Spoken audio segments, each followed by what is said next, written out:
తిరిగి BCN news కి స్వాగతం. కోనసీమ తిరుమలగా వర్ధిల్లుతున్న వాడపల్లి శ్రీ వెంకటేశ్వర స్వామి ఆలయంలో గురువారం ప్రత్యేక పూజలు నిర్వహించారు. వెంకటేశ్వర స్వామికి మంగళ వాయిద్యాల నడుమ శ్రీ స్వామి అమ్మవార్లకు మేల్కొలుపు సేవను నిర్వహించిన అనంతరం స్వామికి ఐశ్వర్య లక్ష్మీ హోమాన్ని జరిపించారు.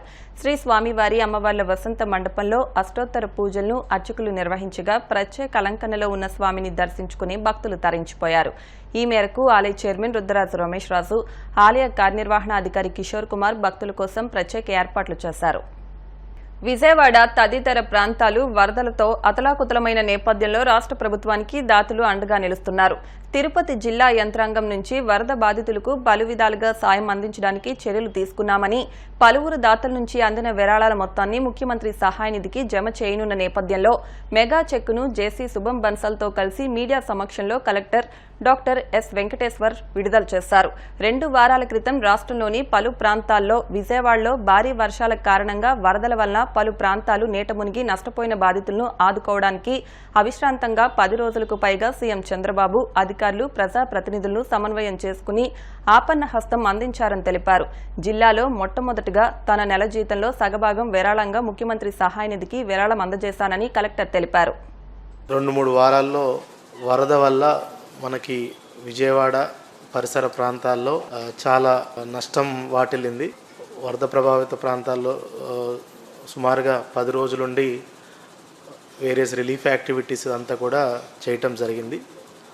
దాంట్లో భాగంగానే చాలామంది కూడా సీఎంఆర్ఎఫ్కి చాలామంది దాతలు రోజు సహాయం చేయటం అనేది మనము గౌరవ ముఖ్యమంత్రి గారికి కూడా చెక్కుల ద్వారా ఇతరత్ర మెథడ్స్ లైక్ కొంతమంది ఏమన్నా భోజనం పెట్టడము, కొంతమంది బట్టలు ఇవ్వటము, రకరకాల వాళ్ళకి చేతనైనంత వాళ్ళు విరాళం కింద ఇవ్వడం జరుగుతుంది.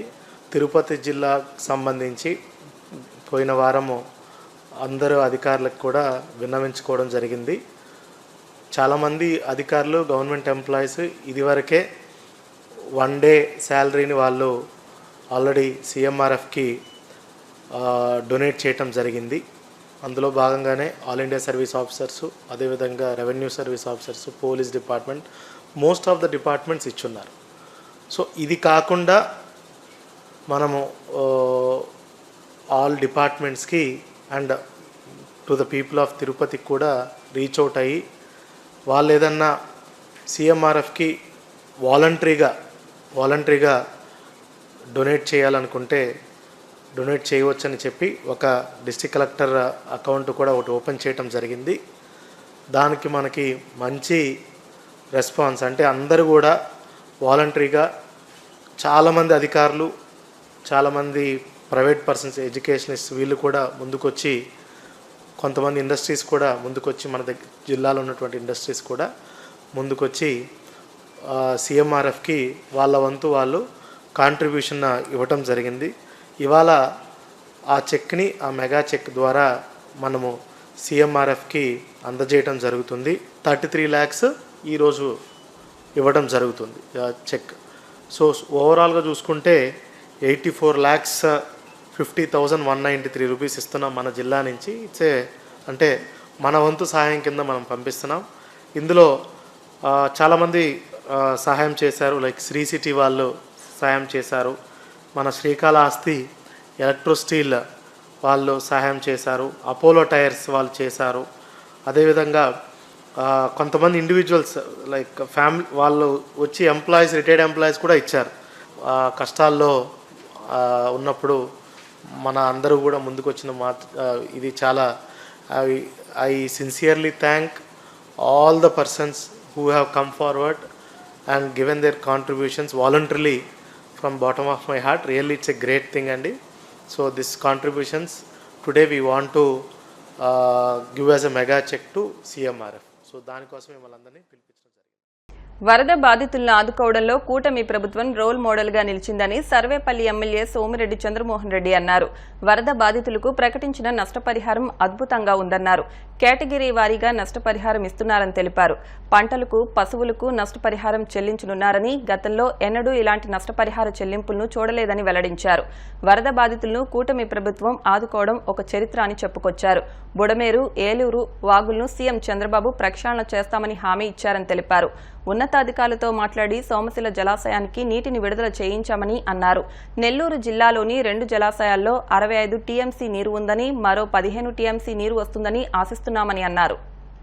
క్లెయిమ్స్ రిపోర్టెడ్ 9,088 క్లెయిమ్స్ 71,54,00,000 డిసైడ్ చేశారు. ఇక్కడ ఆ గ్రౌండ్ ఫ్లోర్ సబ్మెర్జ్ అయితే 25,000, ఫస్ట్ ఫ్లోర్ అయితే 10,000, ఓన్లీ కింద ఉండే ఇళ్ళకి ఇంటికి 10,000, కిరాణా షాపులకి 25,000, రిజిస్టర్డ్ ట్రేడ్ ఎస్టాబ్లిష్మెంట్ ఎంఎస్ఎంఈలకి 50,000, ₹1,00,000 ఆ టర్న్ ఓవర్ని బట్టి, ఆవులు గేదెలకి 50,000, ఒక్కొక్క ఆవుకి ఒక్కొక్క గేదెకి 50,000, ఎద్దులకి 40,000, దూడలకి 25,000. ఎప్పుడన్నా చూసామా? ఇదొక చరిత్ర, రికార్డ్ ఇది.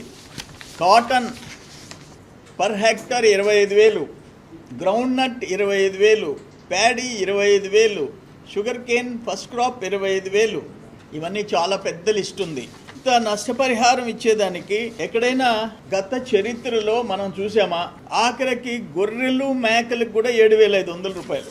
సో ఫ్లడ్ ఎఫెక్టెడ్ విక్టిమ్ని ఆదుకునే దాంట్లో చంద్రబాబు నాయుడు గారి ప్రభుత్వం, తెలుగుదేశం ప్రభుత్వం, కూటమి ప్రభుత్వం ఒక రికార్డ్ సృష్టించింది.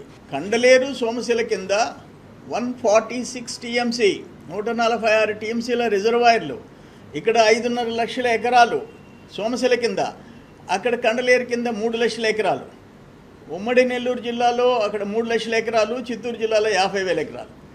మొత్తం కలిసి 3 లక్షలు, ఇదొక 5.5 లక్ష, 8.5 లక్షల ఎకరాలు ఉందయ్యా.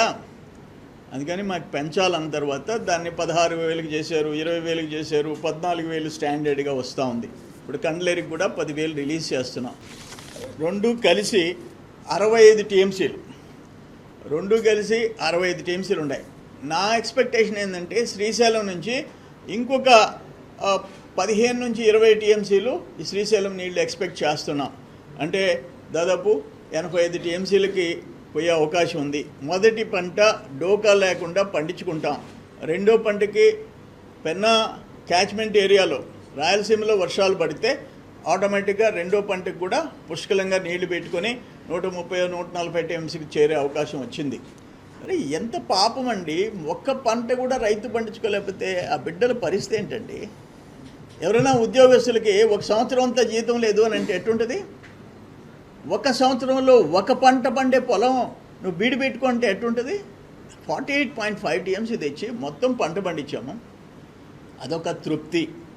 ఈరోజు చెప్తుండా మొదటి పంట 100%, అది చిత్తూరు జిల్లా 50,000 ఎకరాలైనా, ఉమ్మడి గూడూరు డివిజన్ 2.5 లక్ష ఎకరాలైనా, అక్కడ 50,000 అయినా, ఇక్కడ 5.5 లక్షల ఎకరాలైనా, 8.5 లక్షల ఎకరాల్లో ఎవరు ఏ రైతు ఏ పంటలు పెట్టుకుంటారో ఆ పంటలకి నీరు అందించే బాధ్యత.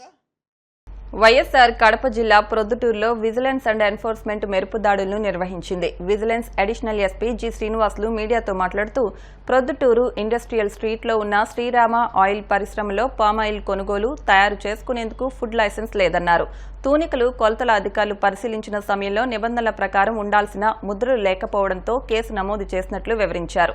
పామాయిల్ నిర్వహణ విషయంలో 10 టన్నులు తేడాలు ఉన్నాయని, వీటన్నిటికీ సంబంధించి 6A కేసు నమోదు చేశామని చెప్పారు. అలాగే సఫా ఆయిల్ ప్యాకెట్లు తయారు చేసే వారిపై కూడా కేసు నమోదు చేశామని, ప్యాకెట్లపై ఉన్న నిర్వహణ విషయంలో తేడాలున్నాయని వివరించారు. పండుగ సీజన్లో ఎవరైనా అధిక ధరలకు విక్రయించడం, వారికి అనుమతి ఉన్న మేరకే కాకుండా ఎక్కువ స్టాక్ను నిల్వ చేసుకున్న వారిపై కూడా తనిఖీలు చేసి కేసులు నమోదు చేస్తామని హెచ్చరించారు. ఈరోజు రాష్ట్ర వ్యాప్తంగా విజిలెన్స్ అండ్ ఎన్ఫోర్స్మెంట్ శాఖ యొక్క ఎడిబుల్ ఆయిల్స్ అంటే ఈ ఖాద్య తైలాలకు సంబంధించినటువంటి ధరలు ఎక్కువగా ఉన్నాయని చెప్పి, అదేవిధంగా ఈ మిల్లుల్లో రిటైల్స్, హోల్సేలర్లు ఇక్కడ తనిఖీలు చేయడానికి నిర్ణయించుకున్న సందర్భంగా మా కేంద్ర కార్యాలయం ఉత్తర్వుల మేరకు ఈరోజు మేము ఈ ప్రొద్దుటూరు రావడం, ప్రొద్దుటూరులో శ్రీరామ ఆయిల్ మిల్స్ అని చెప్పి ఈ మిల్లులో తనిఖీలు విస్తృతంగా నిర్వహించడం జరిగింది. ఈ మిల్లు వారికి పామాయిల్ సంబంధించి ఫుడ్ లైసెన్స్ లేదు అయినప్పటికీ ఇక్కడ వారు పామాయిల్ని దిగుమతి చేసుకోవటం, అదేవిధంగా పామాయిల్ని విక్రయించడం జరుగుతుంది. 10 టన్నుల పామాయిల్ ఇక్కడ షార్టేజ్ కనపడింది వాళ్ళు కొన్నదానికి. అసలు బేసిక్గా వారికి పామాయిల్ కొనడానికి ఫుడ్ లైసెన్సే లేదు, అయినప్పటికీ కూడా కొన్నారు. దాంట్లో కూడా ఒక 10 టన్నులు వ్యత్యాసం అనేది లీగల్ మెట్రాలజీ ఇన్స్పెక్టర్ గారు అందరం కూడా వచ్చి ఇక్కడ తనిఖీలు చేయటం అయింది. ఆ తనిఖీల్లో భాగంగా లీగల్ మెట్రాలజీ వారు ఇక్కడ ఉన్నటువంటి కాటాకి సరైనటువంటి ఆ యొక్క సీల్స్ లేవు అని చెప్పి, ఆ ముద్రలు లేవు అన్న కారణంగా వారు కేసు బుక్ చేయటం అయింది. హోర్డింగ్ చేయటం అంటే అవసరానికి మించి వాళ్ళ యొక్క లైసెన్స్ పరిమితులకు మించి ఇక్కడ స్టాక్స్ పెట్టుకొని తద్వారా ఆ కృత్రిమంగా కొరత సృష్టించే ప్రయత్నాలు చేస్తే వారి పట్ల విజిలెన్స్ ఎన్ఫోర్స్మెంట్ చాలా కఠినంగా వ్యవహరిస్తుంది. వారందరినీ కేసులు పెట్టి మరి కోర్టుల్లో బుక్ చేయడం జరుగుతుంది. 6Aలో వాళ్ళ లైసెన్స్ కాన్ఫిస్కేట్ అయిపోవచ్చు, లైసెన్స్ క్యాన్సిల్ అయిపోవచ్చు, ఈ సరుకు అంతా కాన్ఫిస్కేట్ కావచ్చు. అది ఇక కలెక్టర్ గారు వారి పరిధిని మనం చెప్పలేం కదా. అంటే ఈ రోజు వరకు చేశాము. మా యొక్క హెడ్ ఆఫీసు కేంద్ర కార్యాలయం ఇన్స్ట్రక్షన్స్ మేరకు ఇది కొనసాగించాలనా ఏంటి, లేకపోతే ఇది ర్యాండమ్ గా గవర్నమెంట్కి ఇది ఒక నివేదిక పంపించడానికి ఇట్లా ఉంది. రాష్ట్రంలో అన్ని జిల్లాల్లో కూడా జరిగింది ఈరోజు. మరి దీని పట్ల ఒక నివేదికని సమర్పించి దాని మీద వచ్చిన రిజల్ట్ మేరకు చేయడం జరుగుతుంది. తదుపరి మన సివిల్ సప్లైస్ వారు నిర్ణయిస్తారు. దానికి సంబంధించి ఆ యొక్క రిటైల్ ప్యాక్స్ మీద ఎంఆర్పి రేట్ ఉంటుంది. ఎంఆర్పి రేటు కంటే కూడా ఎక్కడ పెద్దగా ఇక్కడేమి ఎక్కువ అమ్మట్లేదు. ఎంఆర్పి కంటే కూడా 1-2 రూపాయలు తక్కువే అమ్ముతున్నారు. ఇక్కడ ఆయిల్ వేరియేషన్ వల్ల ఈ కేసు. ఏపీకి మళ్లీ తుఫాను ముప్పు ఉన్నట్లు వాతావరణ శాఖ హెచ్చరించింది. ఉత్తర మధ్య బంగాళాఖాతం పరిసరాల్లో ఈ నెల 24న అల్పపీడనం ఏర్పడనుందని వాతావరణ శాఖ నిపుణులు వెల్లడించారు. ఈ అల్పపీడన ప్రభావంతో ఏపీలో భారీ వర్షాలు కురుస్తాయని వాతావరణ శాఖ తెలిపింది. అల్పపీడన ప్రభావంతో ఉత్తరాంధ్రలో భారీ నుంచి అతి భారీ వర్షాలు, కృష్ణా, గుంటూరు, ఉమ్మడి ఉభయ గోదావరి జిల్లాలో భారీ వర్షాలు కురిసే అవకాశం ఉందని హెచ్చరించింది. వార్తలు ముగించే ముందు ముఖ్యాంశాలు మరొకసారి. రాష్ట్ర ప్రజలకు CM Chandrababu good news. Deepavali నుంచి ఉచిత గ్యాస్ పథకాన్ని అమలు చేస్తున్నట్టు స్పష్టం.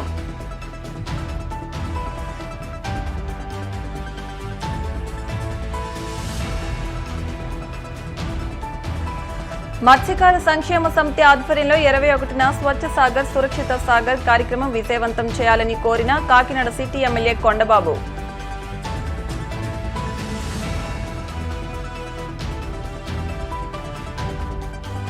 ప్రత్యేక అలంకరణలో వాడపల్లి వెంకటేశ్వర స్వామి. స్వామిని దర్శించుకుని తరించిపోయిన భక్తజనం.